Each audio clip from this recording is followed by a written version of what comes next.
In 1901, Andrew Carnegie walked away from the steel empire he built with a check for $480 million. At that specific moment, his personal liquid wealth dwarfed the treasuries of most sovereign nations. At the time, the standard practice for industrial titans was to consolidate wealth into family dynasties. Carnegie observed that these massive inheritances often stifled the initiative of heirs, while fueling public hostility toward the concentration of idle wealth. Carnegie recognized this flaw and published a shocking manifesto called The Gospel of Wealth to outline a completely different strategy. He argued that wealth concentrated in one place and simply passed down at death serves no value to society. In his view, dying rich was a structural failure and a complete disgrace. This manifesto was framed as a moral duty, but in practice, it functioned as an aggressive corporate strategy. Carnegie was deploying his capital to purchase the one thing money almost never successfully buys: permanent historical immortality. He looked at his $500 million net worth not as the finish line, but as the starting capital required to execute the ultimate business transaction, securing a legacy that would long outlast the money itself. This hyper-calculated approach to wealth was forged in absolute poverty. When Carnegie arrived in America from Scotland as a 13-year-old, he immediately went to work in a cotton factory for 12 hours a day, making barely $1 a week. He quickly recognized that trading manual labor for an hourly wage was a mathematical dead end. To escape the factory floor, he spent his only day off obsessively studying in a local businessman's library, deliberately building his intellectual value.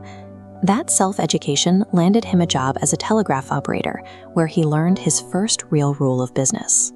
Watching raw data flow across the wires, Carnegie realized that information is the ultimate currency, and whoever possesses the data first wins the market. He carried this ruthless logic into his investments. When devastating economic recessions hit the country in the 1870s and 1890s, Carnegie refused to panic.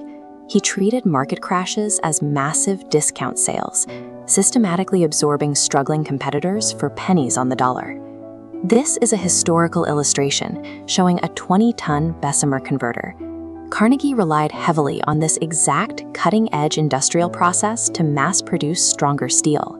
His drive to lower the cost per ton was so obsessive that he would tear down fully functional factories to install this faster technology.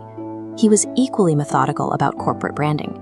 When he built his very first major steel plant, he named it directly after the president of the Pennsylvania Railroad, effectively guaranteeing that his largest potential customer would buy from him.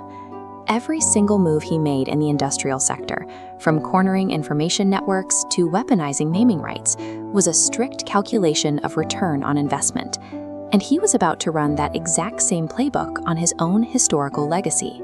The moment J.P. Morgan signed that $480 million check in 1901, Carnegie cashed out of the steel business.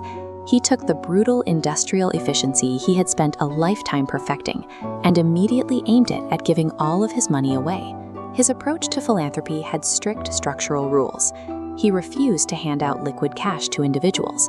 Instead, he exclusively funded permanent physical infrastructure, universities, concert halls, and scientific research labs. To understand the staggering scale of this operation, you only have to look at his library project. Carnegie funded the construction of 2,509 public libraries across the entire English-speaking world. This is the exterior of the Washington Public Library. Carnegie attached a non-negotiable branding requirement to this infrastructure. Every single building had to function as a monument, with a gift of Andrew Carnegie carved permanently into the stone architecture. By building thousands of these monuments, he entirely bypassed the unreliability of passing wealth to heirs. He ensured that the Carnegie name became hardwired to the concepts of public education and community opportunity across multiple continents. Through the library project, Carnegie converted his liquid capital into thousands of physical touchpoints. He traded a finite stack of dollars for a permanent global presence that associated his name with the core of local community life. When Carnegie passed away in 1919, the final accounting of his life revealed that he had successfully deployed more than 90% of his total fortune, leaving behind only a tiny fraction of his liquid wealth. To see the actual return on that massive philanthropic investment, you have to compare his modern reputation against the other titans of the Gilded Age. John D. Rockefeller accumulated a significantly larger net worth, but his historical brand remains heavily tied to anti-competitive monopolies and cutthroat business tactics. J.P. Morgan wielded vastly more political and economic power over the financial sector, but his legacy is confined to the sterile world of corporate banking. Carnegie managed to engineer a completely distinct historical memory. He bought the narrative of the penniless immigrant who conquered the world and then gave it all back, effectively shielding his name from historical villainy. This strategy created the blueprint for modern philanthropy. When billionaires like Bill Gates or Warren Buffett established the Giving Pledge, they were following the specific instructions Carnegie wrote over a century ago. Carnegie understood that money in a vault is static, but a reputation built through public works continues to work long after the man who earned it is gone.